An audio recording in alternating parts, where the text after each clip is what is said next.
we may have hit rock bottom at this point now because now we've got some help. Some help from the Texas Department of Public Safety. Governor Greg Abbott requested Texas DPS assist the Austin Police Department through the creation of the Austin Violent Crimes Task Force. This comes after the street takeovers in Austin, and Texas DPS says they've already stopped 3 more from happening. I think that this was coming regardless of whether or not the city of Austin agreed to it. City leaders said Texas DPS troopers and special agents would help APD with violent crime and traffic issues and provide backup during emergency situations. The idea that DPS is going to come in here and just overpower the city is just, it's a false narrative. But some are worried because of the lack of information on the front end. One of our chief concerns with this so-called partnership is the absolute lack of transparency about the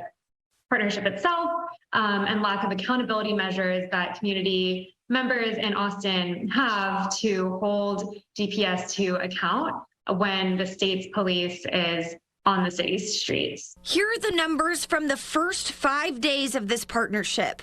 A Texas DPS spokesperson says they made more than 1,500 traffic stops, wrote 765 citations, worked 15 crash investigations, made 83 arrests, seized 11 guns, and hundreds of grams of drugs.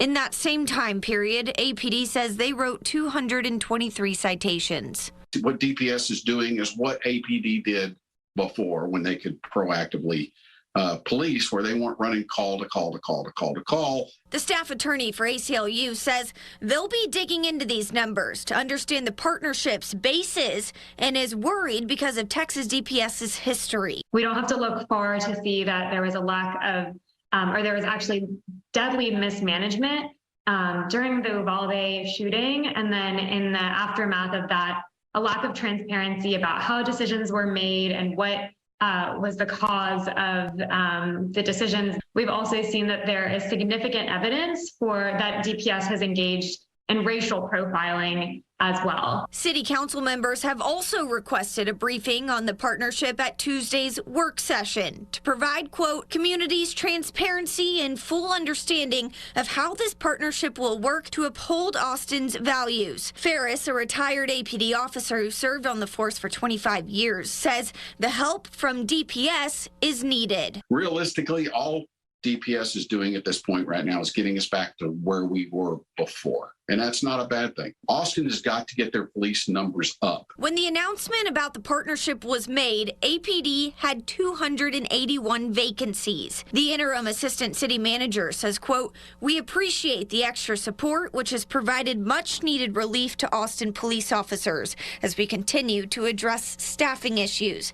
We are already experiencing a positive impact with higher visibility of police presence and lower response times. What you're seeing DPS doing is proactive policing in Austin. Mills says they look forward to continuing to work together to keep Austinites safe through this busy spring festival season and beyond. Meredith Aldis, Fox 7 Austin News.